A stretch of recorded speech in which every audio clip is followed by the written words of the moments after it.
Disclaimer. दोस्तों, ये कहानी केवल एक काल्पनिक रचना है। ये केवल लेखक के द्वारा रची गई यह एक कहानी है। इसका वास्तविक जीवन से कोई भी संबंध नहीं है। कृपया आप कहानियों को केवल मनोरंजन की दृष्टि से ही सुने, और साथ ही अगर आप इस चैनल नॉवल स्टोरी 2.6 पर पहली बार आए हैं तो चैनल को सब्सक्राइब और वीडियो को भर भर लाइक करना ना भूलें। धन्यवाद। एपिसोड 71। ऋतिक और नेहा एक दूसरे का हाथ पकड़े खड़े थे। सामने बाकी सब सीटी बजा रहे थे उन्हें देखकर, जिस वजह से उन्हें शर्म आ रही थी। दोनों एक दूसरे को देखकर मुस्कुराते और फिर जमीन की तरफ देखने लगते। उनका मुंह मारे शर्म के एकदम लाल हो चुका था। अब दोनों शर्माते ही रहोगे कि हाथ में पकड़ी अंगूठी एक दूसरे को पहनाओगे भी? सुरभि ने नेहा को आंख मारी। उसकी बात सुनकर उन दोनों को याद आया कि उन्होंने अंगूठी पहनाई ही नहीं। दोनों ने एक दूसरे को अंगूठी पहनाए और फिर से गले लग गए। भाई मानना पड़ेगा ऋतिक, तुम तो बड़े लकी निकले। मतलब तुम्हारे प्यार ने खुद सामने से अपने प्यार का इजहार किया, वरना हमेशा तो हम लड़कों को ही दिल की बात करनी पड़ती है। सचिन ने ऋतिक को छेड़ा तो सुरभि ने उसे घूर कर देखा। सुरभि के घूरते ही वो हंसना बंद करके एकदम चुप खड़ा हो गया। भाई, मैंने सोचा कि इंतजार क्यों करूं, मैं या वो कोई भी करे, इजहार बस होना चाहिए। नेहा ने ऋतिक की आंखों में देखकर कहा। ओहो, क्या बात है। सुरभि ने उसे छेड़ा तो वो उसके गले लग गई। चलो अब सब नीचे, सब इंतजार कर रहे हैं हमारा, नेहा ने कहा तो सब नीचे आ गए। नीचे जाकर सब सुरभि के कमरे में धमाचौकड़ी मचाए हुए थे। सचिन वहां से निकलकर अपने मम्मी पापा के पास गया। माँ, पापा, सचिन ने दरवाजे पर खड़े होकर आवाज दी। हाँ कहो, कुछ काम था? अशोक जी उसे एक नज़र देखा, फिर अपने मोबाइल में नज़र गड़ा ली। माँ, पापा प्लीज़ मुझे माफ़ कर दीजिए, आइंदा से मैं ऐसा नहीं करूँगा कभी। मैं जानता हूँ सुरभि, सिर्फ मेरी ही नहीं आपकी भी इज्जत है। पापा, मैंने आपसे ही सीखा है कि जीवन साथी की इज्जत कैसे की जाती है। मैंने आप दोनों को देखकर, मासी मौसा जी को देखकर ही सीखा है। मैं कभी सुरभि के साथ गलत करने की नहीं सोच सकता, पर पापा उस वक्त क्या हुआ था ये नहीं बता सकता, पर इतना बता सकता हूँ कि उसने अपनी जान खतरे में डाली थी। और तो और मुझसे छिपाया भी बातें जब तक मैं खुद नहीं जान गया। मैं डर गया था पापा उसे खोने से। गुस्से और दुख में मैं नहीं समझ पाया मैं क्या करूं। मुझे माफ़ कर दीजिए, मुझे मेरी सुरभि लौटा दीजिए। मैं वादा करता हूं आइंदा से ऐसा कुछ नहीं करूंगा जिससे आपकी परवरिश पर सवाल उठे। माँ प्लीज़। उद्धरण चिन्ह। सचिन ने रुआसा होकर कहा। उसके आंखों से आंसू बहते जा रहे थे। उसकी बात सुनकर ममता और अशोक जी एक दूसरे को देखकर मुस्कुरा दिए। हम तुम्हारे रिश्ते के खिलाफ नहीं हैं सचिन, हम तो बस तुम्हारी गलती का तुम्हें एहसास कराना चाह रहे थे बेटा। पति पत्नी का रिश्ता दुनिया का एक बहुत खूबसूरत रिश्ता होता है। पत्नी और पति एक दूसरे की आधारशिला होते हैं। इज्जत, प्यार, देखभाल सब कुछ में बराबर का हिस्सा होता है दोनों का। और सबसे बड़ी बात, तुम दोनों में कोई भी मतभेद हो, लड़ाई हो, पर उसे अपने कमरे तक ही रखना चाहिए, बाहर का कोई सदस्य उसके बारे में जान ना पाए। इस रिश्ते में थोड़ी लड़ाई नोकझोंक होती रहती है, पर एक दूसरे की इज्जत बाहर की दुनिया में बनाए रखना ही रिश्ते को अटूट बनाता है। उद्धरण चिन्ह। ममता जी ने सचिन को समझाया। अशोक जी ने भी उनकी बात पर सहमति जताई और सचिन का कंधा थपथपाया। चलो अब कल तुम्हारी सगाई का मुहूर्त निकल जाएगा, अशोक जी ने मुस्कुराते हुए कहा। वो आगे बढ़कर आए और कमरे का दरवाजा खोला तो बाहर सब कान लगाए खड़े थे और उनकी बात सुनने की कोशिश कर रहे थे। दरवाजा खुलते ही सब लड़खड़ा गए और ऋतिक, नेहा और निखिल नीचे गिर गए। बाकी सब हड़बड़ाकर इधर उधर देखने लगे। अशोक जी दरवाजे पर खड़े उन सबको देखकर जोर जोर से हंसने लगे। सचिन और ममता जी को कमरे के अंदर से कुछ समझ नहीं आया तो दोनों भागकर बाहर आए। बाहर का नजारा देखकर उन दोनों की भी हंसी छूट गई। तीनों लोग पेट पकड़कर हंस रहे थे। सुरभि ने नेहा को सहारा देकर खड़ा किया और निहार ने ऋतिक और निखिल को। सब हड़बड़ाकर इधर उधर देखकर कुछ न कुछ काम करने का बहाना करके भाग गए। सचिन और उसके माँ पापा अभी भी हंसते जा रहे थे। काफी देर बाद जब सब रात के खाने पर इकट्ठे थे तो अशोक जी सबको खुशखबरी दी कि कल सचिन और सुरभि की सगाई की तारीख निकल जाएगी। सब खुशी खुशी सोने के लिए चले गए। अगली सुबह मानो बहुत ही खूबसूरत हुई थी। आज सबने छुट्टी ली हुई थी, बस ऋतिक ऑफिस के कुछ काम देखने और मैनेजर को बाकी का काम सौंपने के लिए कुछ घंटे के लिए ऑफिस गया था। बाकी सब आज सगाई की तारीख पक्की होने की खुशी और फिर सगाई की तैयारियों के लिए उत्साहित थे, इसलिए सब घर पर थे। ऑफिस से लौटते वक्त पंडित जी को ऋतिक अपने साथ लाने वाला था। करीब 12 बजे ऋतिक पंडित जी को लेकर घर में हाजिर हुआ। पंडित जी ने चाय पानी पिया और फिर कुंडली देखकर तिथि देखने लगे। कुछ देर ध्यान से देखने और ग्रहों की दशा की गणना करने के बाद उन्होंने कुंडली बंद की और बाकी सब की तरफ देखा। जी कुंडली तो दोनों बच्चों की वाकई बहुत अच्छी है, एक दूसरे के लिए बिल्कुल सही है दोनों। उद्धरण चिन्ह। पंडित जी ने कहा तो सबके चेहरे खिल गए। जी पंडित जी वो तो है, बस आपका आशीर्वाद है, क्या मुहूर्त निकला कुछ बताए? ममता जी ने हाथ जोड़कर कर कहा। जी सगाई के लिए 2 मुहूर्त मिला है, एक परसों का और दूसरा अगले हफ्ते के मंगलवार को। उद्धरण चिन्ह। पंडित जी ने बताया तो सचिन ने सुरभि को आंख मारी और सीटी बजाने का अभिनय किया। सुरभि मुस्कुराकर इधर उधर देखने लगी। तभी नेहा की तेज आवाज गूंजी, सगाई होने वाली है, मेरे भाई की सगाई होने वाली है, मेरी दोस्त की सगाई होने वाली है। वो गाते हुए नाचते जा रही थी। उसको देखकर सब हंस पड़े। एपिसोड 72। नेहा को देखकर सब हंस रहे थे। वो अपने धुन में नाचे जा रही थी। सचिन ऋतिक के साथ पंडित जी को छोड़ने चला गया। घर में खुशी का माहौल हो गया था। सबके चेहरे खिले हुए थे, खासकर सचिन और सुरभि का मुस्कुराहट कम ही नहीं हो रही थी। काफी इंतजार और परीक्षा के बाद दोनों अब एक दूसरे के होने जा रहे थे। राधा जी और ममता जी कागज और कलम लेकर सामानों और मेहमानों की लिस्ट बनाने में लगी हुई थी। माँ क्यों न सगाई सिर्फ परिवार के बीच में हो, कॉलोनी से लोगों को बुला ले, बस शादी में भीड़ होगी ही, सुरभि ने कहा।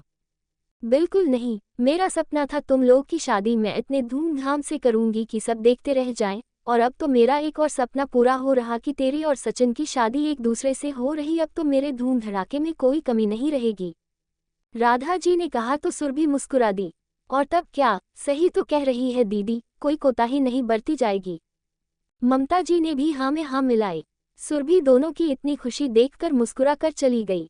उसने बस सोचा था कि सगाई में ज्यादा खर्चा न हो, पर दोनों माँ के चेहरे की खुशी और उत्साह देखकर वो फिर कुछ नहीं बोली। पूरा दिन हंसी खुशी और बच्चों के खेलते कूदते मस्ती करते बीत गया। रात में अशोक जी भी खाने के लिए इकट्ठे सबके साथ बैठे थे। तो क्या कहा पंडित जी ने? उन्होंने पूछा। वो पंडित जी जब आए थे उस वक्त मौजूद नहीं थे, उन्हें किसी काम से जाना पड़ा था, इसलिए उन्हें कुछ पता नहीं था। जी उन्होंने कहा है कि 2 तारीख है, एक परसों की और एक अगले हफ्ते की मंगलवार को। तो अब आप बताएं कि कौन सी तारीख तय की जाए? ममता जी ने कहा। क्या ही जल्दी है, परसों रहने देते हैं, एक हफ्ते बाद ही करते हैं। क्यों सचिन, कोई दिक्कत है? उद्धरण चिन्ह। अशोक जी ने अपनी मुस्कुराहट छुपाते हुए कहा। बच्चे भी सचिन का मुंह देखने लगे थे। हालांकि माओ को समझ आ गया था कि अशोक जी मस्खरी कर रहे हैं, इसलिए वो भी अपनी हंसी रोकने लगी। जैसी आपकी मर्जी पापा, पर परसों भी तो अच्छा दिन है ना, मेरा मतलब कि। उद्धरण चिन्ह। सचिन सर नीचे किए हुए ही कुछ बोलते बोलते हिचकिचा गया। वो आगे बोलता कि सबके हंसने की आवाज सुनाई देने लगी। उसने सर उठाकर देखा तो अशोक जी और बाकी सब जोर जोर से हंस रहे थे। उसने सुरभि की तरफ देखा तो उसने शर्मा कर सर नीचे कर लिया। सचिन की समझ आ गया था कि उसके साथ सब मस्खरी कर रहे थे। क्या पापा आप भी? वो शर्मा गया। हाँ तो भाई सगाई परसों करते हैं, वरना क्या पता हमारे लाडले इतना लंबा समय जो कि है तो 1 हफ्ते का, पर उन्हें शायद 1 साल महसूस हो, वो कैसे निकल पाए, मुश्किल होगी उन्हें। अशोक जी ने कहा तो सब और जोर जोर से हंसने लगे। सचिन मारे शर्म के सर ऊपर ही नहीं उठा रहा था। अरे बस बस, देख रही हूँ कब से मेरे बेटे की टांग खींची जा रही है। उसको कह रहे खुद का दिन भूल गए हैं जनाब। जब खुद की सगाई को 1 हफ्ता था तो कैसे बेचैनी से हर रात मिलने के चक्कर में ममता की बालकनी से लटके रहते थे। राधा जी ने सचिन के बचाव में आते हुए कहा तो अशोक जी और ममता जी के गाल लाल हो गए। बच्चे अब इस बार उन दोनों को देखकर हंसने लगे। सचिन भी अपने पापा को देखकर हंस दिया। क्या दीदी आप भी क्या लेकर बैठ गए? चलो सब खाना खाओ और सोने जाओ, कल से बहुत काम है। ममता जी ने कहा तो सब मुस्कुराकर खाने लगे। रात में जब सब सो गए तो सचिन सुरभि के कमरे में आया। तीनों ने आज डायरी पढ़ने की सोची थी, इसलिए सबके सोने के बाद इकट्ठे हुए थे। थोड़ी देर पहले इधर उधर की बात की, सगाई के फंक्शन में पहनने वाले कपड़ों के बारे में अपनी अपनी राय रखी। कुछ देर बाद सचिन ने डायरी लाने को कहा। लाओ नेहा डायरी ले आओ, देखते हैं आगे का क्या सुराग मिलता है। मैं चाहता हूँ कि जल्द से जल्द सब ठीक हो और वो भी हमारी शादी में शिरकत करे और भाई होने का सारा फर्ज निभाए। सचिन ने सुरभि का हाथ थाम कर कहा। जी भाई अभी लाए, कहकर नेहा डायरी लेने चली गई। सुरभि सचिन की आंखों में देख रही थी। तुम्हारा ही हूँ, जिंदगी भर आराम से देखना, अभी बैठ जाओ आराम से, तबीयत ठीक रहनी चाहिए ताकि मेरी दुल्हन हमारा हर फंक्शन अच्छे से एंजॉय करे। सचिन ने उसकी आंखों में देखकर कहा तो वो चुपचाप बैठ गई। सचिन का मेरी दुल्हन कहना उसका दिल धड़का गया था। नेहा डायरी लेकर आ गई और तीनों फिर से बेड पर घेरा बनाकर बैठ गए थे। बातें करते करते ही 12 बज चुके थे। सचिन को सबके सोने का इंतजार करते करते ही काफी देर हो चुका था। 12 बजने में 10 मिनट ही बाकी थे, तब ही वो जल्दी से भागकर नीचे आया था। डायरी खोलने के लिए तीनों ने उसे बीच में रखा और खुद किनारे किनारे बेड पर गोला बनाकर बैठ गए थे। अभी वो डायरी का पहला पन्ना खोले ही थे कि बाहर से कुछ आवाज आई। तीनों हड़बड़ा गए और धीरे से दरवाजा खोलकर बाहर देखा। बाहर का नजारा देखकर सबकी घुटी हुई चीख निकल गई। बाहर वो जानवर अपने भयंकर रूप में खड़ा गुर्रा रहा था और उसके सामने ही कुछ दूरी पर जमीन पर डरा हुआ ऋतिक बैठा कांप रहा था। वो ऋतिक को देखकर गुर्रा रहा था, मानो आज वो ऋतिक को छोड़ने वाला नहीं था। एपिसोड 73। ऋतिक उस जानवर के सामने डरा सहमा बैठा हुआ था। दरवाजे पर खड़े सचिन, सुरभि और नेहा समझ नहीं पा रहे थे कि वो आखिर क्या करें। नेहा की हालत खराब थी ऋतिक को ऐसी हालत में देखकर। तभी सुरभि बाहर निकल गई। किसी को कुछ समझ आता उससे पहले ही उसने उससे कुछ दूर खड़े होकर उसका ध्यान अपनी तरफ खींचा और सचिन को इशारा किया। जैसे ही वो जानवर सुरभि की ओर अपने कदम बढ़ाने लगा, सचिन ने फुर्ती से जाकर ऋतिक को खींचा और दौड़कर कमरे में घुस गया। ऋतिक के कमरे में आने के बाद उसे सोफे पर लिटाकर आराम करने को कहकर सचिन और नेहा दरवाजे की तरफ भागे। उनकी नज़र सुरभि की तरफ गई तो बहुत देर हो चुकी थी। वो जानवर उसके एकदम सामने खड़ा था, जिससे सुरभि के भागकर कमरे में आने की गुंजाइश बिल्कुल ही खत्म हो गई थी। सुरभि ने सोचा था कि वो उसका ध्यान भटकाएगी और फिर ऋतिक के कमरे में जाते ही वो भी भागकर कमरे में हो जाएगी, पर ऐसा नहीं हुआ और वो जानवर सी शरीर वाला उसके आगे आकर खड़ा हो गया था। इससे पहले वो अपने हाथ बढ़ाकर सुरभि को पकड़ता, सुरभि जल्दी से भागकर मंदिर के अंदर घुस गई। सचिन और नेहा उस जानवर की हरकत देखकर हैरान से रह गए थे। जब वो सुरभि को पकड़ने के लिए अपना हाथ बढ़ाया तो ऐसा लग रहा था जैसे वो खुद पर काबू पाने की कोशिश कर रहा था।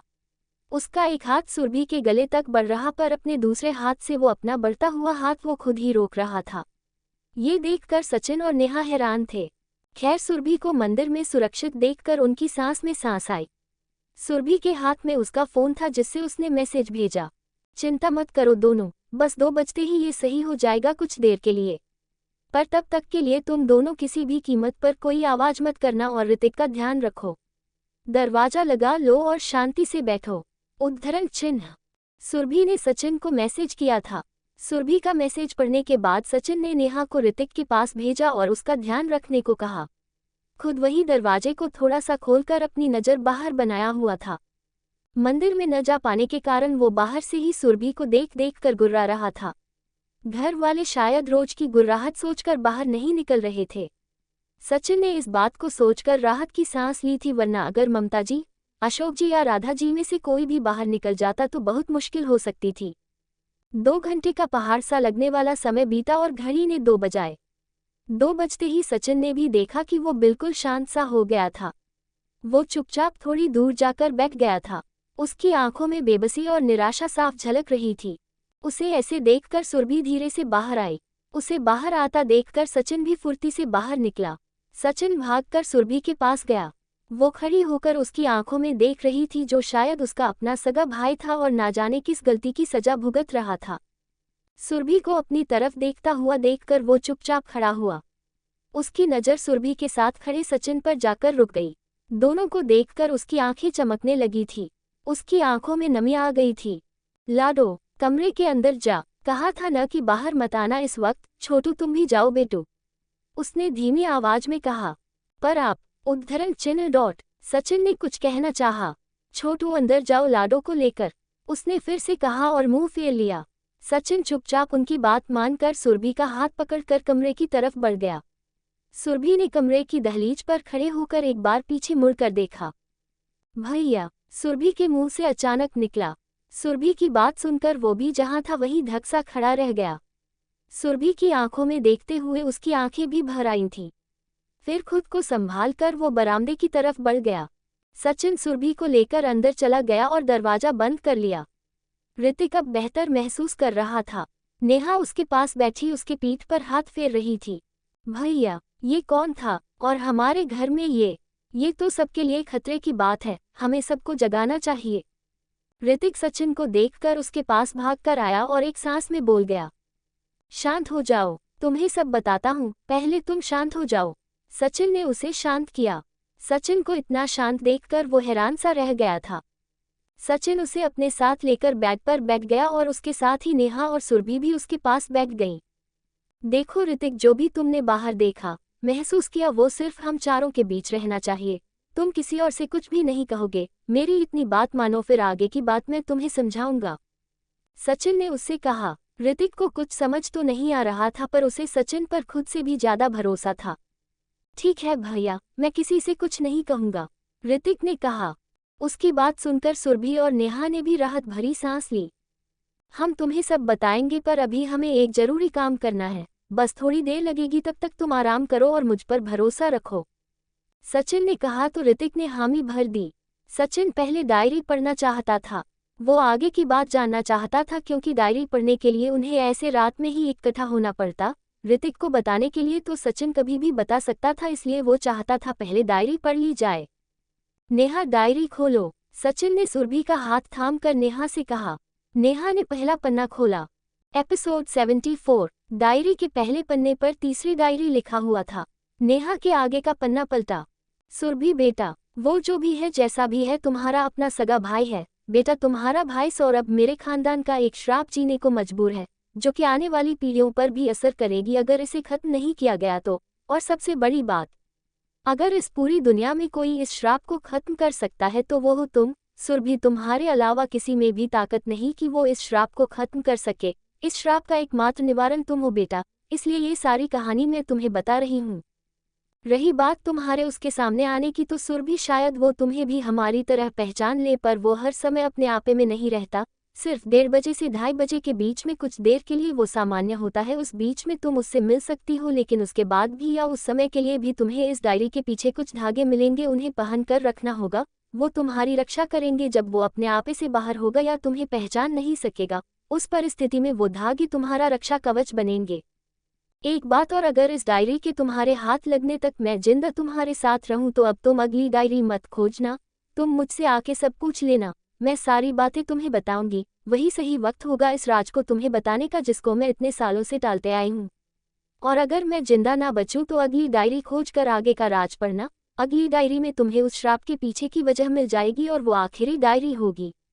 उद्धरण चिन्ह, तुम्हारी माँ। सुरभि ने अगला पन्ना पलटा तो उस पर लिखा हुआ था कि अगली डायरी का पता तुम्हारे पापा का लॉकर। सुरभि ने राधा जी के कहे अनुसार डायरी का आखिरी पन्ना खोला तो वहां उसे कुछ धागे मिले। उसने एक अपने पास रखा और बाकी में से एक एक नेहा और सचिन को दिया। सुरभि ने एक और धागा नेहा को दिया और ऋतिक को देने को कहा।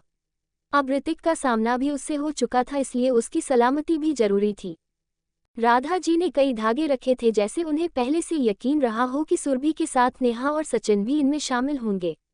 सुरभि ने डायरी बंद करके नेहा को रखने के लिए दे दी। तो अब हम उसके सामने जा सकते हैं और बातचीत भी कर सकते हैं, सचिन ने कुछ सोचते हुए कहा। पर क्या हमें पहले माँ से बात करनी चाहिए या पहले उससे मिलना चाहिए? सुरभि ने सवाल किया। उस सवाल का जवाब किसी को समझ नहीं आ रहा था। उन लोग को आराम से बैठा देख ऋतिक अब उठकर उनके पास आ गया था। उसके आंखों में झलक रहा सवाल सबको दिखाई दे रहा था। भैया, अब बताएं ना, आखिर वो क्या बला थी? मेरा दिल अभी भी कांप रहा है, ऋतिक ने पूछा। ऋतिक, हम तुम्हें इस परिवार का एक बहुत बड़ा राज बताने जा रहे हैं, पर तुम्हें पहली बात तो डरना नहीं है और दूसरा ये बात हमारे बीच से कहीं और नहीं जानी चाहिए।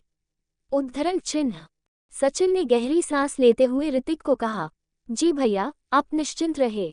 ऋतिक, वो जिसे तुमने बाहर देखा ना, वो भयानक सा प्राणी, वो असल में सुरभि का सगा भाई है, सचिन ने एक एक शब्द चबाते हुए कहा। क्या? ये आप क्या कह रहे भैया? ऐसा कैसे हो सकता है? ऋतिक सचिन की बात पर हैरान रह गया था।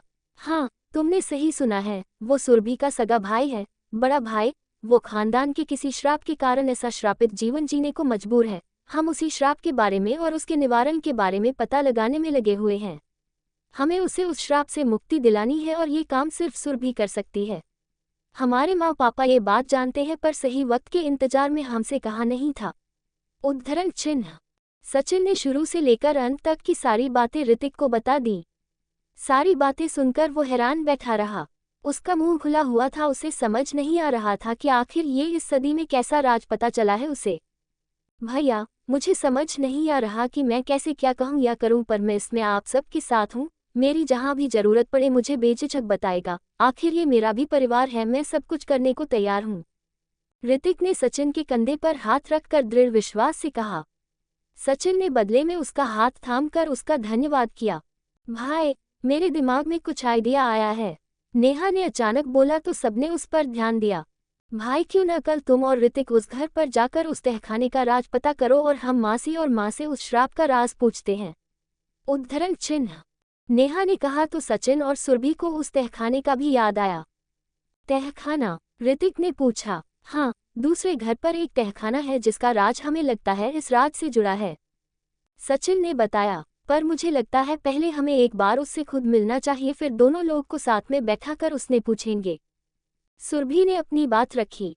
मुझे भी सुरभि की बात ठीक लग रही है। मासी श्राप का राज बताएंगी और हो सकता है राज जानने के बाद हम सीधे निवारण पर काम करें, इसलिए एक बार पहले उससे मिल लेते हैं, सचिन ने कहा। तो फिर ये भी ठीक है, कल उससे मिलते हैं रात में, नेहा ने कहा। और मैं और ऋतिक सुबह जाकर उस तहखाने के बारे में कुछ पता करते हैं, सचिन बोला। सबने हामी भरी और सबका प्लान तय हो चुका था।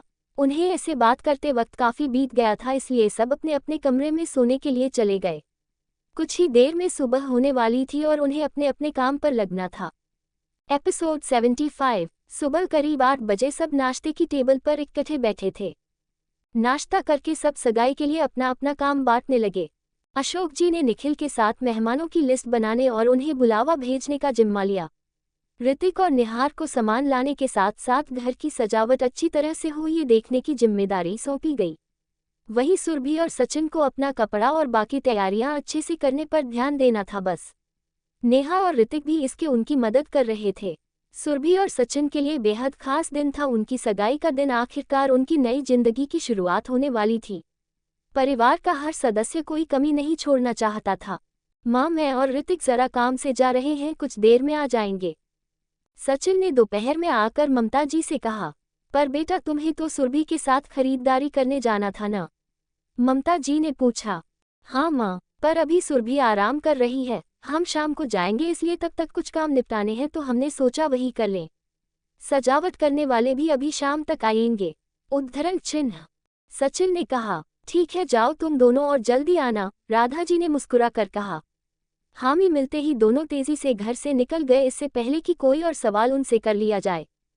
पर दीदी, कितने काम पड़े हैं, ममता जी ने कुछ कहना चाहा। जाने दे ममता, बच्चे हैं पर समझदार हैं, यूं ही अपना इतना खास दिन बर्बाद करने नहीं गया होगा, कुछ जरूरी ही काम होगा, उद्धरण चिन्ह, राधा जी बोली और सामानों की बनी लिस्ट एक बार फिर से देखने लगी। ममता जी भी अपने काम में लग गईं। सचिन और ऋतिक जल्दी से दूसरे घर पर पहुंचे। बबलू गेट के बाहर ही कुर्सी लगाए बैठा था। उन्हें आता हुआ देखकर वो खड़ा हो गया। अरे साहब, आप इस वक्त, उद्धरण चिन्ह डॉट, बबलू ने सवाल किया। हाँ, वो जरा कुछ काम था ना, इसलिए। तुम बताओ, खाना खा लिया ना, सचिन ने उसके कंधे पर हाथ रखकर प्यार से पूछा। हाँ साहब, खाना तो कब का खा लिया, मेम साहब तो एकदम समय पर खाना भेज देती है, बिल्कुल इधर उधर नहीं होता, बबलू ने जरा हंसते हुए कहा। वो सब तो ठीक है, पर तुम्हें कितनी बार बताऊं कि मुझे ये साहब वगैरह मत कहा करो, सचिन नाम है मेरा, समझे, सचिन ने झूठ मूठ का गुस्सा दिखाया। अरे पर साहब, आपको नाम से कैसे बुला सकता हूँ, उद्धरण चिन्ह डॉट, बबलू हिचकिचा गया। अच्छा, तो फिर चलो आज मुझसे दोस्ती करो, आज से हम दोस्त हुए तो दोस्त तो नाम लेकर ही बुलाते हैं, अब तो तुम्हें नाम लेकर ही बुलाना पड़ेगा, साहब वगैरह नहीं चलेगा, सचिन ने बबलू से हाथ मिलाते हुए कहा। बबलू नम आंखों से मुस्कुरा दिया। ठीक है सचिन भैया, भैया तो कहूँगा, मैं आपको सीधा नाम से नहीं बुला पाऊंगा, बबलू ने मासूमियत से सचिन को देखा। ठीक है, जैसी तुम्हारी मर्जी, कहकर सचिन हंस दिया। अच्छा, हम जरा अंदर जा रहे, पर किसी को बताना मत कि हम यहाँ आए थे, और अगर कोई आए तो मेरे फोन पर मिस कॉल कर देना, सचिन ने बबलू से धीरे से कहा। ठीक है भैया, उसने बिना कोई सवाल किए सचिन की बात मान ली। सचिन मुस्कुराकर ऋतिक के साथ अंदर की तरफ बढ़ गया। घर के अंदर जाकर सचिन ने दरवाजा अंदर से बंद किया और ऋतिक को लेकर सीधा दूसरे फ्लोर पर चला गया। ऋतिक इस घर में पहली बार आया था, उसकी नजरें पूरे घर में घूम रही थी। सचिन ने ऋतिक को स्टोर रूम दिखाकर उस तरफ चलने को कहा और खुद स्टोर रूम की डुप्लीकेट चाबी जो उसने पिछली बार बनवाई थी वो लेने अपने कमरे की तरफ भागा। ऋतिक वहां खड़ा पूरे घर का मुआयना कर रहा था। सचिन थोड़ी देर में चाबी लेकर लौट आया। उसने जल्दी से दरवाजा खोला और दोनों ने अंदर घुसकर दरवाजा बंद कर लिया। कमरे में जाकर सचिन ने ऋतिक को वो कालीन दिखाया जिस पर उसे और नेहा को शक हुआ था। उस जगह को देखकर ऋतिक को भी अजीब लगा। दोनों उसी तरफ बढ़ गए। वहां जाकर सचिन ने एक झटके में जमीन पर बिछा वो कालीन हटा दिया। कालीन हटते ही दोनों हक्के बक्के एक दूसरे को देखने लगे। उनका शक सही था, वहां एक दरवाजा बना हुआ था जो कि शायद नीचे बने किसी कमरे की तरफ जाता था। उस पर कोई ताला नहीं लगा था, इसलिए उसे खोलने में कोई मशक्कत नहीं करनी पड़ी। ऋतिक ने उस दरवाजे को खोला। नीचे जाने के लिए कुछ सीढ़ियां उन्हें दिखने लगी थी। दोनों ने मोबाइल का लाइट जलाया और धीरे धीरे नीचे उतरने लगे। जितना उन्होंने सोचा था सीढ़ियां उससे काफी ज्यादा थी। वो कमरा पहले तल्ले पर बना था, लेकिन वो सीढ़ियां जमीनी सतह को पार करती यानी ग्राउंड फ्लोर ने भी नीचे गई हुई थी। वो जमीन में बना कोई कमरा था जो कि काफी ठंडा था। दोनों सीढ़ियां उतरकर नीचे कमरे की सतह पर पहुंच गए थे। धीरे धीरे हल्के कदमों में सावधानी बरतते हुए दोनों आगे बढ़ने लगे। कुछ दूर बढ़ने पर आगे के नज़ारे को देखकर कुछ पल को उनकी सांसें थम गईं। उनके सामने एक भरी भरकम शरीर के साथ, जिसके पूरे शरीर पर भालुओं की तरह बाल थे, नाखून गंदे और बड़े बड़े, डरवाना चेहरा और गुर्राती हुई आवाज लिए एक जानवर जैसा दिखने वाला आदमी सोया पड़ा था। उसके अगल बगल काफी दूर तक आधखाए मुर्गे, मछलियां, बकरियां आदि न जाने कितने जानवर फेंके हुए थे। जगह जगह उनकी हड्डियां बिखरी हुई थी। जगह जगह जमीन उनके सूख चुके खून से लाल हुई पड़ी थी। सोते हुए भी उस जानवर की सांसों की आवाज डरावनी और गुर्राती हुई मालूम हो रही थी। उसके सांस मानो जमीन में कंपन हो रहा था। अपनी आंखों के सामने के नज़ारे को देखकर सचिन और ऋतिक दोनों जम से गए थे। एपिसोड 76। ऋतिक और सचिन की सांसें अपने सामने के दृश्य को देखकर मानो थम सी गई थी। उनके पैर मानो धरती में जम से गए थे। उन्हें तो लगा था शायद तहखाने में जो वो उस जानवर का राज खोज रहे उससे जुड़ा कुछ सबूत मिल जाए, पर यहाँ तो वो खूंखार जानवर खुद प्रत्यक्ष रूप से उनके सामने था। कुछ देर बाद अपनी सांसों को नियंत्रित करते हुए दोनों ने एक दूसरे को देखकर कुछ इशारा किया। सचिन ऋतिक को लेकर धीरे से वापस जाने के लिए बढ़ने लगा। वो अभी कुछ कदम ही चले थे कि उस जानवर के शरीर हरकत करनी शुरू कर दी। वो बंद आंखों से ही कुछ सूंघने का प्रयत्न करने लगा। उसे ऐसा करते देख उसकी मानो जान हलक में आ गई थी। दोनों जल्दी से आगे की ओर भागने लगे। जल्दीबाजी में उन्होंने ध्यान नहीं दिया कि वो जिस रास्ते से आए थे उसकी जगह उल्टी दिशा में भाग रहे थे। वो तहखाना काफी दूरी में फैला हुआ था। ऐसा लग रहा था मानो कोई गुफा हो। काफी दूर तक भागने के बाद जब सीढ़ी नहीं दिखी तो सचिन का माथा ठनका। ऋतिक, हमसे गड़बड़ हो गई है, हम गलत दिशा में भाग कर आए हैं, सीढ़ी उस तरफ थी, अब क्या किया जाए। ऋतिक, जो खुद काफी देर से असमंजस में था कि वापस आते वक्त सीढ़ी इतनी दूर कैसे हो गई, उसकी हालत पतली हो गई। ये सुनकर उसे भी समझ नहीं आया कि क्या करना चाहिए। भैया, एक काम करते हैं, वापस चलते हैं, वैसे भी वो हमारे पीछे आता दिख नहीं रहा है, चलिए देखते हैं, क्या पता भागने का मौका मिल जाए, ऋतिक ने उम्मीद जताते हुए कहा। ऋतिक की बात पर सहमति जताते हुए वो दोनों वापस मुड़ गए और धीमे कदमों से जहां से भागकर आए थे उसी तरफ चलने लगे। पर उन्होंने अभी कुछ ही कदम बढ़ाए थे कि कुछ दूर पर वो विशालकाय जानवर अपने भरी भरकम शरीर के साथ उनकी तरफ धीरे धीरे बढ़ता हुआ दिखा। उन दोनों की तो सांसें अटक गई थीं। दोनों फिर से वापस मुड़े और जिस दिशा में भाग रहे थे उसी में भागना शुरू किया।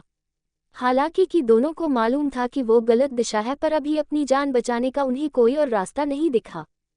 कुछ दूर भागने पर उन्हें एक और सीढ़ी दिखी। दोनों ने एक दूसरे को देखा। वहां पर सीढ़ी देखकर उन्हें लगा कि उन्हें गलतफहमी हो गई थी कि वो गलत दिशा में भाग रहे हैं। मुझे लगता है हम उसे खोजते हुए ज्यादा दूर निकल गए थे, हम सही दिशा में आए हैं, चलो अब जल्दी बाहर निकलते हैं, ऋतिक ने कहा और सचिन का हाथ पकड़कर सीढ़ी चढ़ने लगा। ये सीढ़ी पिछली सीढ़ी के मुकाबले कम थी, पर इस बात का एहसास उन दोनों को नहीं हुआ था।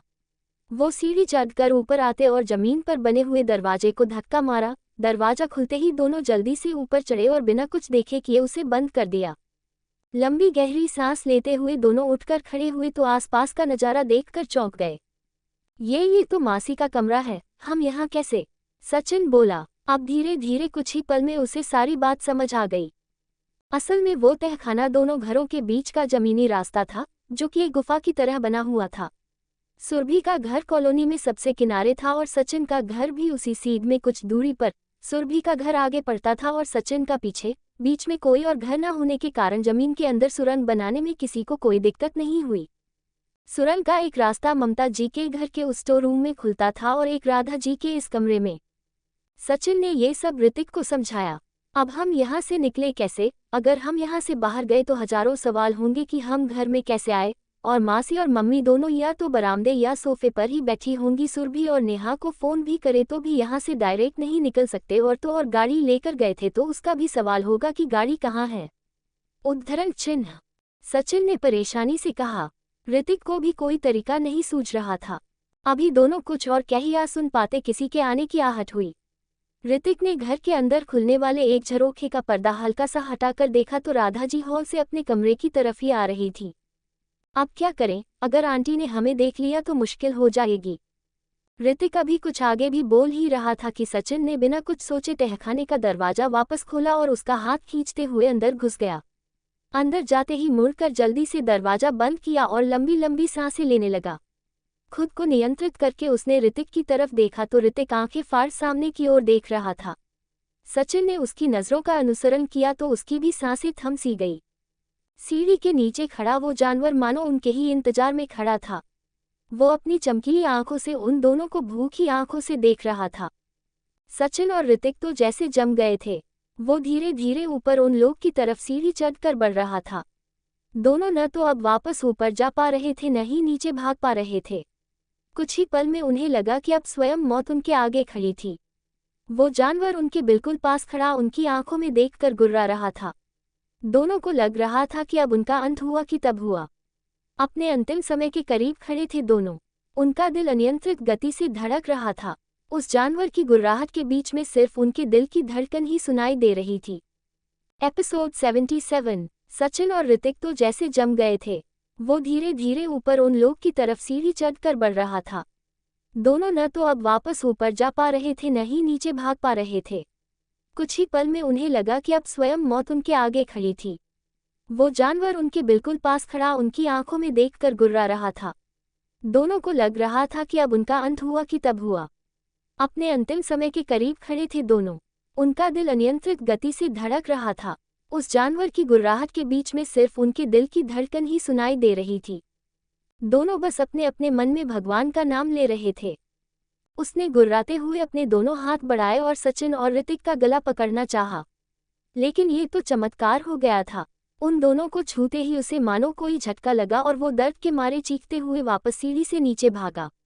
सचिन और ऋतिक इस अचानक हुई घटना से हतप्रभ रह गए। कहाँ वो अपनी अंतिम सांसें गिन रहे थे और कहाँ ये अचानक कोई चमत्कार हो गया था कि उनकी जान बच गई थी। वो सीढ़ी से नीचे भाग कर गया और बेहोश हो गिर पड़ा। ऋतिक और सचिन धीरे कदमों से नीचे आए। उन्हें यकीन हो गया था कि वो अब बेहोश हो चुका था। उन्हें समझ नहीं आया कि उन्हें छूते ही उसको क्या हुआ, पर अपनी जान को सलामत पाकर दोनों ने भगवान के आगे हाथ जोड़ा और एक दूसरे का हाथ थाम कर दूसरी तरफ की सीढ़ी जिस तरफ से वो नीचे आए थे उधर की ओर भागने लगे। दोनों भागने और डर के मारे तेजी तेजी से सांस ले रहे थे। आखिरकार उन्हें सीढ़ी मिल गई और वो बिना रुके ऊपर की तरफ चढ़ने लगे। ऊपर स्टोर रूम में पहुंचकर उन्होंने तहखाने का दरवाजा बंद किया और वहीं जमीन पर निढाल हो बैठ गए। अपनी सांसों को नियंत्रित करने और पसीना पोंछने के बाद दोनों ने एक दूसरे को गले लगा लिया। मौत के काफी करीब से लौटकर जिंदगी बचाकर आए थे दोनों। कुछ देर तक खुद को संभालने के बाद वो कमरे से बाहर निकले और दरवाजा बंद करके घर से बाहर निकल गए। बबलू, हम जा रहे हैं, तुम घर का ख्याल रखना, और हाँ, कल मेरी सगाई है तो तुम्हें भी आना है जरूर। तुम्हारे कपड़े शाम तक मैं भेजवा दूंगा। सचिन ने घर से निकलकर बबलू से कहा। अरे भैया, बहुत बहुत बधाई हो आपको, मैं जरूर आऊंगा। बबलू सगाई की बात सुनकर काफी खुश हो गया था। ऋतिक और सचिन ने बबलू को घर का ध्यान रखने को कहा और वापस सुरभि के घर निकल गए। अरे आ गए तुम दोनों, कितनी देर लगा दी। चलो जाओ आराम करो, मैं भी अपने कमरे में जा रही हूँ। शाम को समय से खरीदारी करने चले जाना। ममता जी उन्हें बरामदे में ही मिल गई थी। उन्होंने सचिन और ऋतिक को कहा और अपने कमरे की तरफ बढ़ गई। सचिन और ऋतिक भी घर के अंदर आए।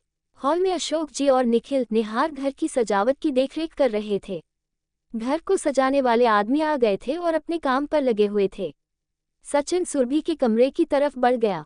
ऋतिक भी अशोक जी को देखते हुए मुस्कुराकर उसके पीछे चला गया। कमरे में नेहा और सुरभि कल पहनने के लिए कपड़े देख रही थी। उन दोनों को आया हुआ देखकर उन्होंने सारे कपड़े किनारे रखे और उन्हें बैठने को कहा। नेहा जल्दी से जाकर उनके लिए पानी लेकर आई। पानी पीकर दोनों गहरी सांस लेते हुए बिस्तर पर ही पसर गए। उन्हें देखकर लग रहा था मानो कोई जंग जीत कर आए हों। सचिन, क्या हुआ आपको? तबीयत तो ठीक है ना? सुरभि परेशान हो गई थी और सचिन के पास बैठकर उसके सर पर हाथ फेरते हुए पूछा। ऋतिक, क्या हुआ तुम तो बताओ, तुम दोनों तो दूसरे घर पे गए थे ना? नेहा ने भी परेशानी से पूछा। उन दोनों की बात सुनकर दोनों उठकर बैठ गए और एक नज़र एक दूसरे को देखा। आओ बैठो, बताता हूँ, सचिन ने दोनों को देखते हुए कहा। सुरभि और नेहा बिस्तर पर उन दोनों के पास बैठ गईं। चारों एक गोले में बैठे हुए थे।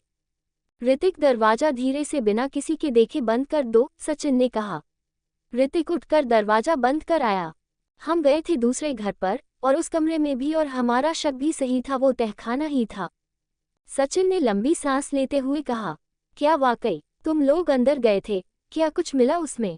उद्धरण चिन्ह डॉट। नेहा ने पूछा।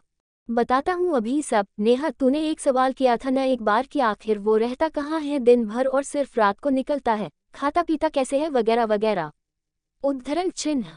सचिन बोला। हाँ पूछा तो था, पर हम पता कहाँ कर पाए कि वो कहाँ रहता है। बस इतना मालूम है कि वो रात को आता है। नेहा ने नासमझी में कहा। हम तहखाने में नीचे गए थे, वो वहीं रहता है। हमारा आमना सामना हुआ आज उससे, उसके भयानक रूप में। सचिन ने कहा। क्या आप उसके सामने गए? उसने चोट तो नहीं पहुंचाई? आप दोनों ठीक तो है ना? उद्धरण चिन्ह डॉट। हाँ भैया, आप दोनों ठीक तो हो ना? उसने कुछ किया तो नहीं? उससे आमना सामना होने की बात पर सुरभि और नेहा दोनों घबरा गई। नहीं, हम ठीक हैं। पर सुरभि, नेहा, वो तहखाना एक गुफा है जो इस घर से उस घर के बीच में बनी है। उसका एक दरवाजा वो है जहाँ से हम अंदर गए और एक दरवाजा यहाँ इस घर में मासी के कमरे ने खुलता है। वो हमारे करीब आया था, पर आज एक अदृश्य शक्ति ने हमें बचाया। ना जाने क्यों जैसे ही उसने हमें छुआ उसे कोई झटका लगा और वो बेहोश हो गया। उद्धरण चिन्ह। सचिन ने सारी घटना सुरभि और नेहा को सुना दी। पूरी बातें सुनकर उनका भी गला डर के मारे सूख गया था। एपिसोड 78। सचिन ने सारी घटना सुरभि और नेहा को सुना दी। पूरी बातें सुनकर उनका भी गला डर के मारे सूख गया था। अदृश्य शक्ति। उद्धरण चिन्ह डॉट। नेहा ने परेशानी और असमंजस में कहा। मुझे पता है कौन सी अदृश्य शक्ति थी वो। सुरभि ने तीनों को देखते हुए कहा। क्या तुझे पता है कौन सी शक्ति? कौन था वो, बता। नेहा ने चौंकते हुए पूछा। अरे तुम लोग भूल गए तीसरी डायरी में क्या लिखा था? वो अदृश्य शक्ति वही थी जो माँ ने रक्षा सूत्र उसमें रखा था, उसी ने तुम दोनों की रक्षा की है। सुरभि ने याद दिलाया। सचिन को याद आया और उसने ने तुरंत अपना हाथ देखा और भगवान का शुक्र अदा किया। पर मेरे हाथ में तो कुछ नहीं है। उद्धरण चिन्ह डॉट। ऋतिक ने नासमझी में पूछा। अरे तुम्हारी हालत खराब थी उस वक्त, इसलिए मैंने तुम्हारे जेब में रख दिया था कि जब तुम थोड़ा बेहतर महसूस करोगे तो बांध दूंगी। वो जेब में है तुम्हारे, लाओ इसी वक्त बंध दूं। नेहा ने ऋतिक को समझाया। ऋतिक ने अपनी जेब टटोली और उसमें से रक्षा सूत्र निकाला और नेहा के हाथ में रख दिया। उसने रक्षा सूत्र उसके हाथ में बंधा और फिर सब वापस से एक दूसरे की तरफ देखने लगे। तो क्या हमें आज उसके सामने जाना चाहिए? उद्धरण चिन्ह डॉट। सुरभि ने सबकी तरफ बारी बारी से देखते हुए कहा। हाँ, अब हमें जाना चाहिए, फिर उसके बाद हम सीधा मासी से सारी सच्चाई पूछेंगे और इस मामले को खत्म करेंगे। सचिन ने कहा। तो फिर ठीक है, आज रात हम उसके सामने जाएंगे। डरने की कोई बात तो है नहीं क्योंकि रक्षा सूत्र की ताकत हम देख चुके हैं। ऋतिक ने कहा। तुम जाओगे? नेहा ने कहा। हाँ क्यों? उद्धरण चिन्ह डॉट। नहीं, तुम नहीं जाओगे, सिर्फ हम तीन जाएंगे क्योंकि वो सिर्फ हमें पहचान पाएगा। क्यों? मैं क्यों नहीं? चुप बैठो, मैं भी जाऊंगा। आखिर मैं भैया के साथ तहखाने में भी तो गया था, मेरा पहले ही उससे सामना हो चुका है। ऋतिक ने नेहा को टपली मारते हुए कहा तो उसने मुंह बना लिया। सचिन और सुरभि मुस्कुरा दिए। चलो अब तैयार हो, हमें शॉपिंग के लिए निकलना है, देर हो जाएगी तो डांट पड़ेगी। सचिन ने बिस्तर से उठते हुए कहा। ऋतिक, घर की सजावट का देख रेख निखिल निहार कर रहे, उनसे पूछ लेते हैं, अगर वो खाली हो तो हमारे साथ ही चले। उनके कपड़े भी आसानी से आ जाएंगे वरना साइज देखने में मेहनत लगेगी। सचिन ने कहा और दोनों कमरे से बाहर निकल गए। सुरभि और नेहा तैयार होने लगी थीं। पापा, अगर आप कुछ देर यहाँ काम देख ले तो मैं निखिल और निहार को भी साथ ले जाना चाहता था। उनका कपड़ा भी आसानी से खरीद लिया जाएगा और उनकी पसंद का भी। अशोक जी हॉल में बैठे निखिल निहार से बात कर रहे थे जब सचिन ने उनसे आकर पूछा। हाँ हाँ बिल्कुल, ले जाओ इन्हें भी। मैं और तुम्हारी मासी और मम्मी तो अभी जा नहीं पाएंगे, थोड़ा टाइम लगेगा हमें, तुम सब एक साथ ही चले जाओ, वैसे भी बुढ़ों में क्या करेंगे ये बेचारे। अशोक जी ने हंसते हुए कहा तो उन दोनों ने अपना सर मुस्कुराते हुए झुका लिया। ठीक है फिर, निखिल निहार दोनों चलो तैयार होकर आओ, ऋतिक ने कहा और सब तैयार होने चले गए। कुछ देर में तैयार होकर सब एक साथ निकल गए। सचिन ने गाड़ी एक शोरूम के पास रोकी। सब अंदर गए तो वहां वाकई बहुत खूबसूरत कपड़े थे। यस सर, मैम, आइए क्या चाहिए आपको, मुझे बताएं मैं आपकी मदद करती हूँ। दुकान की एक महिला काम करने वाली ने आकर उनसे पूछा। दरअसल कल इन दोनों की सगाई है और हमें उसके लिए ही इनके कपड़े चाहिए। नेहा ने सचिन और सुरभि को दिखाते हुए कहा। ओह, बधाई हो सर, मैम आपको, आइए मैं आपको दिखाती हूँ कपड़े, उसने कहा और सचिन और सुरभि को लेकर आगे बढ़ गई। उसने सुरभि के लिए कई सारे लहंगे और सचिन के लिए कोट पैंट दिखाए। काफी देर बाद सुरभि और सचिन ने अपने अपने कपड़े तय किए। सुरभि ने एक पीच कलर का लहंगा पसंद किया जिस पर हल्के डिजाइन थे और वो बेहद खूबसूरत लग रहा था। वहीं सचिन ने एक अपने नाप का 3 पीस कोट पैंट तय किया। वहां पैसा देने के बाद सब बाहर निकल गए। सचिन ने वहां से कुछ दूर पर एक दुकान के आगे गाड़ी रोकी और फिर नेहा, ऋतिक, निखिल और निहार के लिए कपड़े लेने चले गए। नेहा और बाकी सब घूम घूम कर अपने लिए कपड़े देख रहे थे। सुरभि और सचिन भी उनकी मदद कर रहे थे। सुनिए, मैं कह रही थी कि हम एक एक कपड़े मासी, मम्मी और मौसा जी के लिए भी ले लेते हैं, पता नहीं उन लोग को कब वक्त मिले आने का। सुरभि ने सचिन से कहा। आप चिंता मत करिए मैडम, हम अभी घर जाएंगे न अपना सामान लेकर, उसके बाद मैं उन्हें भी लेकर आऊंगा और सारी खरीदारी करवाऊंगा, सचिन ने प्यार से कहा। सुरभि मुस्कुराकर नेहा के पास चली गई। सचिन भी ऋतिक और निखिल निहार की मदद करने लगा। काफी जांच पड़ताल के बाद सबको अपने अपने कपड़े पसंद आ गए थे। वहां से कपड़े लेकर वो लोग एक ज्वेलरी की दुकान में चले गए। नेहा और सुरभि ने अपने लिए कुछ गहने देखे और फिर सब कुछ खा पी कर घर के लिए निकल पड़े। अरे आ गए तुम सब, सारा कुछ ले लिया ना? ममता जी ने उन्हें घर के अंदर सामान उठाए आते हुए देखकर पूछा। सचिन और बाकी तीनों लड़कों ने हाथ में उठाया ढेर सारा सामान रखा और सोफे पर पसर गए। हाँ माँ, सब हो गया, सचिन ने धीरे से कहा। राधा जी सबके लिए पानी ले आई थी। पानी पीकर सब बैठे ही थे कि सुरभि ने सचिन को धीरे से कोहनी मारी। सचिन ने उसे देख तो उसे याद आया जो उसने दुकान में कहा था। माँ, मासी, आप लोग और पापा तैयार हो जाओ, चलो हम अभी जा रहे हैं, मैं आप लोग को लेकर चलता हूँ, आप भी अपनी खरीदारी कर लो, काफी शाम हो चुकी है, रात हो जाएगी, सचिन ने कहा। अरे बेटा, तुम चिंता मत करो, आराम करो, हम अभी चले जाएंगे, राधा जी ने मुस्कुराकर कहा।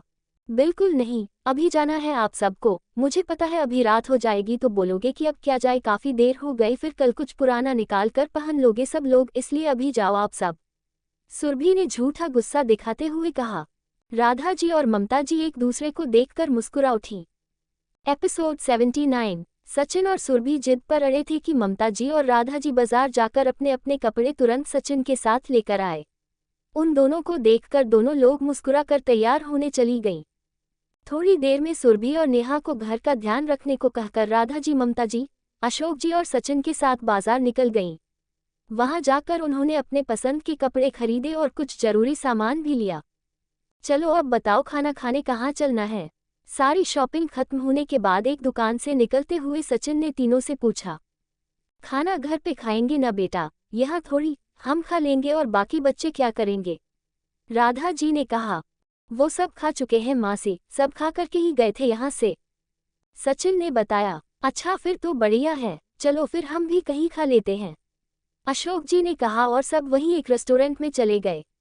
खाना खा पीकर काफी देर में सब घर पहुंचे। घर की सजावट पूरी हो चुकी थी, घर बिल्कुल दुल्हन की तरह सजा हुआ था। काम करने वाले सब लोग जा चुके थे। राधा जी ने बबलू के लिए लाया हुआ खाना ऋतिक और निखिल से उसको पहुंचा दिया और थोड़ी देर होने के लिए माफी भी मांग ली। आज का दिन काफी व्यस्त रहने के कारण सब थक गए थे, इसलिए सब समय से सोने चले गए। कल जल्दी उठना भी था और कल भी पूरे दिन व्यस्तता रहेगी, यही सोचकर सब सो गए थे। अगली सुबह से ही घर में खुशियां गूंज रही थी। मेहमानों के आने का तांता लगा हुआ था। सारे मेहमान आना शुरू हो गए थे। करीब 2 बजे अंगूठी पहनाने का मुहूर्त था उसके पहले पूजा होनी थी। 9 बजे के करीब पंडित जी आ चुके थे। सचिन और सुरभि नहा धोकर नए कपड़े पहने पूजा में बैठे थे। दोनों का चेहरा खिला हुआ था, मुस्कुराहट काम होने का नाम ही नहीं ले रही थी। राधा जी और ममता जी समय समय पर दोनों को निहारती और बलाया लेकर अपने काम में लग जाती। दोनों जोड़े में बैठे वाकई बेहद खूबसूरत लग रहे थे। पूजा संपन्न होते होते 12 बज गए थे। सबने खाना पानी खाया पिया और फिर सारे बड़ी औरतें ढोलक लेकर बैठ गई और गाना शुरू हो गया। ढोलक की थाप पर लड़कियां डांस करने में लग गई। सारा माहौल खुशनुमा हो गया था। सचिन और सुरभि एक किनारे बैठे ताली बजाकर सब देख रहे थे। अचानक सचिन ने सुरभि का हाथ पकड़ा और लेकर उसके कमरे में चला गया। ये क्या कर रहे हैं आप, क्या सोचेंगे सब, बाहर किसी ने हमें गायब देखा तो। सुरभि ऐसे कमरे में आने से हड़बड़ा गई थी। इधर सुनो, यही रहो कमरे में, तुम्हारा आंख का मेकअप इधर उधर हो गया था, मैं जाकर नेहा को भेजता हूँ। सचिन उसे शांत करते हुए बोला। अरे पर आपने वहाँ क्यों नहीं बताया? क्योंकि वहाँ अभी सब हंसने लगते और तुम्हारी जो सहेलियाँ हैं वो ऐसे ही फोटो खींचने लगती तुम्हारी, इसलिए अब रुको यहीं। सचिन मुस्कुराता हुआ बाहर निकल गया। सुरभि खुद में ही मुस्कुरा दी। थोड़ी ही देर में नेहा अंदर आई। आजा बैठ, मैं सही कर दे रही, पर तूने खराब कैसे की? उद्धरण चिन्ह डॉट। नेहा ने उसे घूरा। उसका मेकअप नेहा ने ही किया था, जो कि सुरभि ने खराब कर दिया तो उसे गुस्सा आ रही थी। अरे हवन के धुएं से आंख में पानी आ रहा था न, तो मुझे लगता है मैंने साफ किया और तभी ये भी खराब हो गया। सुरभि ने मासूमियत से मुंह बनाया। नेहा ने उसका मेकअप सही किया और उसे दवाई देने लगी। ये अपनी दवाई खाओ, तुम्हारे दूल्हे राजा ने बोला है खिलाने को। नेहा ने मुस्कुराकर उसे छेड़ते हुए कहा। सुरभि शर्मा गई। उसने दवाई खाए और फिर दोनों बाहर चली गई। सुरभि, सचिन बेटा जाओ कपड़ा बदल लो अपना, सगाई का मुहूर्त हो रहा है। कुछ देर बाद ममता जी ने आकर दोनों से कहा। नेहा सुरभि को लेकर कमरे में चली गई। सचिन भी ऋतिक, निखिल और निहार के साथ ऊपर छत पर अपने कमरे में चला गया। कुछ देर बाद दोनों कपड़े बदल कर आए तो सबके मुंह खुले के खुले रह गए। बाप रे, कितने प्यारे लग रहे हैं दोनों साथ में। भाई राधा और ममता, ये कहाँ से तुम दोनों को स्वर्ग के देवी देवता मिल गए भला? कॉलोनी की एक उम्रदराज आंटी ने दोनों की नज़र उतरते हुए कहा। अरे चाची जी, बस भगवान की कृपा है, अब बस आप लोग आशीर्वाद दीजिए कि इनका जीवन एक दूसरे के साथ खुशहाल और सुखमय हो। ममता जी ने कहा। अरे बिल्कुल, आशीर्वाद तो रहेगा ही, लेकिन पहले जाओ और काला टीका लेकर आओ और दोनों को लगाओ, ना जाने किसकी नज़र लग जाए, माँ बाप की भी नज़र लग जाती है। उन्होंने ने प्यार से दोनों के सर पर हाथ फेरते हुए ममता जी से कहा। ममता जी ने काला टीका लेकर उन्हें लगाया और फिर दोनों मंदिर के सामने बने छोटे से स्टेज पर चढ़ गए। नेहा बेटा, अंगूठी भगवान के सामने थाल में रखी है, ले आओ और दे दो अपने भाई भाभी को, राधा जी ने नेहा से कहा तो वो मुस्कुरा दी। भाभी सुनकर सुरभि को कुछ गुदगुदी सी हुई, वो भी नेहा को देखकर मुस्कुरा दी। नेहा थाल लेकर सुरभि के पास आए और उसे अंगूठी पकड़ाया। सुरभि के अंगूठी पकड़ते ही सारी लाइट बंद हो गई। सारे घर में अंधेरा छा गया था। कोई कुछ करता या कहता उससे पहले ही एक स्पॉटलाइट सुरभि पर पड़ी। सुरभि अपने घुटनों पर बैठी हुई थी और अंगूठी को सामने की ओर यानी सचिन की तरफ किया हुआ था।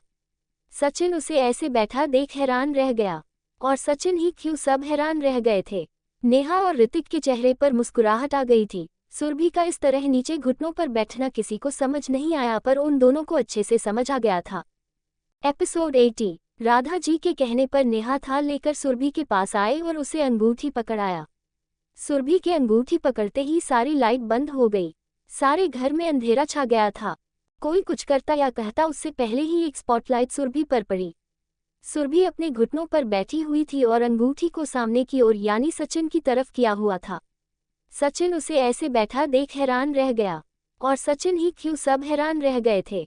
नेहा और ऋतिक के चेहरे पर मुस्कुराहट आ गई थी। सुरभि का इस तरह नीचे घुटनों पर बैठना किसी को समझ नहीं आया, पर उन दोनों को अच्छे से समझ आ गया था। सचिन, हर बार लड़के ही क्यों कहे, इसलिए सुनो, बस तुम्हारा होने की चाहत है। तुमसे ही मेरा इश्क मुकम्मल है। मेरी दुनिया तुमसे है। मुझको प्यार बस तुमसे है। चमकते हैं जिस तरह आसमां में सितारे, वही चमक मेरी जिंदगी में तुमसे है। तुम्हारे दुख में साथ दे सकूं, बस यही ख्वाहिश रब से है। जिंदगी का हर पल बिताएंगे साथ, ये मेरा वादा खाए मैंने ये कसम है। मेरी जिंदगी का खूबसूरत पल हो तुम, अब बस मुझे रहना तुम्हारा होकर है। Sachin, will you marry me? क्या तुम मुझसे शादी करोगे? उद्धरण चिन्ह। सुरभि ने बहुत ही प्यारे अंदाज में सचिन को शादी के प्रपोज किया था। सचिन की आंखें भर आई थी। वो उसके आवाज और चेहरे में खोया हुआ खड़ा था। उसे दुनिया की सुध बुध नहीं थी। अरे अब बोलो भी, मेरा घुटना दर्द कर रहा ऐसे बैठे बैठे, सुरभि ने मुंह बनाकर कहा तो सब हंसने लगे। उसकी बात से सचिन को मानो होश आया। उसने जल्दी से उसे उठाया और अपने गले लगा लिया। कुछ देर बाद दोनों अलग हुए पर सचिन की नज़र सुरभि के चेहरे पर थी। उसे उम्मीद नहीं थी कि सुरभि ऐसा कुछ करेगी। जवाब तो दिया ही नहीं तुमने, उद्धरण चिन्ह डॉट। सुरभि ने उसे छेड़ा। हाँ मैं करूंगा तुमसे शादी, सचिन ने कहा और वो खुद अपने घुटनों पर बैठ गया। उसने घुटनों पर बैठे हुए ही सुरभि को अंगूठी पहनाई। सुरभि ने उसको खड़ा किया और उसको अंगूठी पहनाई। सुरभि स्टेज से उतरकर सचिन का हाथ थामे अपने पापा के फोटो के पास जाकर खड़ी हो गई। उसने हाथ जोड़कर उनसे आशीर्वाद लिया। पापा, आज सगाई है मेरी, आपकी लाड़ो बड़ी हो गई पापा। मुझे पता है आप जहाँ कहीं भी हो मुझे देख रहे हो और आप बहुत खुश हो गए आज। काश कि आप यहाँ होते। पापा अपना आशीर्वाद हम दोनों के ऊपर बनाए रखना। सुरभि ने उनसे कहा तो सबकी आंखें छलछला आई थीं। पापा, मैं वादा करता हूँ मैं हर हद तक जाऊंगा पर आपकी सुरभि को कभी कोई तकलीफ नहीं होने दूंगा। हम पर आशीर्वाद बनाए रखना। सचिन ने भी हाथ जोड़कर कहा। उसने सुरभि ने आंसू पोंछे और फिर सारे बड़ों का आशीर्वाद लिया और वापस जाकर वहां लगे सोफे पर बैठ गए। लड़कियों और लड़कों का नाच गाना शुरू हो गया था। सचिन और सुरभि फोटो खिंचाने लगे थे। सब उनके साथ बारी बारी आकर भी फोटो खींचा रहे थे। औरतें एक एक करके तोहफे लाकर सचिन और सुरभि को दे रही थीं और उन्हें आशीर्वाद भी दे रही थीं। दोनों चेहरों पर मुस्कान लिए सबका शुक्रिया अदा कर रहे थे। 2-2.5 घंटे बाद राधा जी ने उन दोनों कमरे में जाकर आराम करने को कहा। नेहा दोनों को ले जाकर सुरभि के कमरे में ही छोड़ आई थी। दोनों कमरे में अकेले बैठे हुए थे। नेहा ने वहीं पर लाकर उन्हें थोड़ा सा नाश्ता और जूस से दिया था। मुझे अंदाजा भी नहीं था कि आप ऐसा कुछ करेगी सबके सामने, सचिन ने फर्श को देखते हुए कहा। उसके चेहरे पर लंबी सी मुस्कुराहट थी।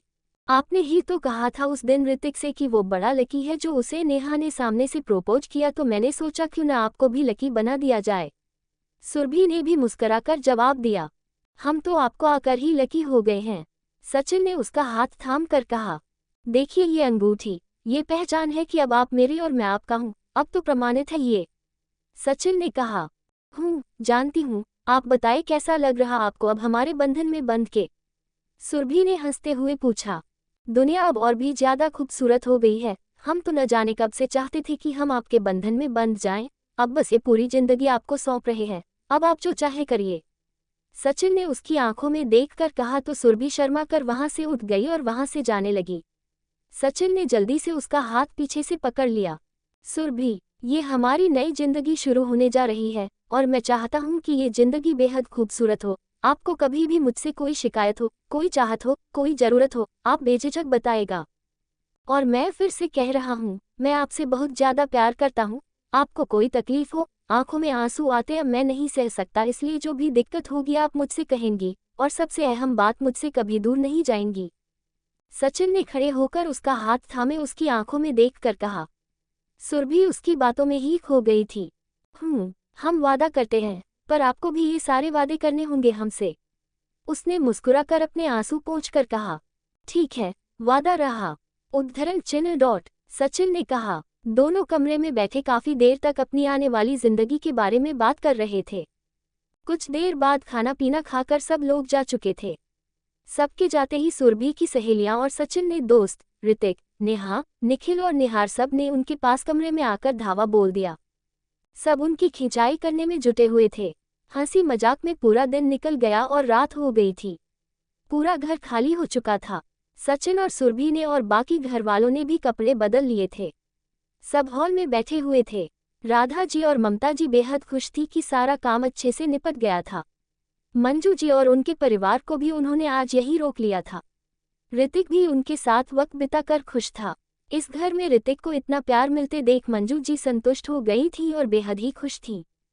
सारा परिवार हंसी खुशी ने बात कर रहा था, लेकिन सुरभि का मन बेचैन था। उसके मन में एक उदासी थी। आज के लिए बस इतना ही। कैसा लगा आज का एपिसोड कमेंट बॉक्स में जरूर बताना और हमारे चैनल नॉवल स्टोरी 2.6 को ऐसे ही सपोर्ट करते रहिएगा। धन्यवाद।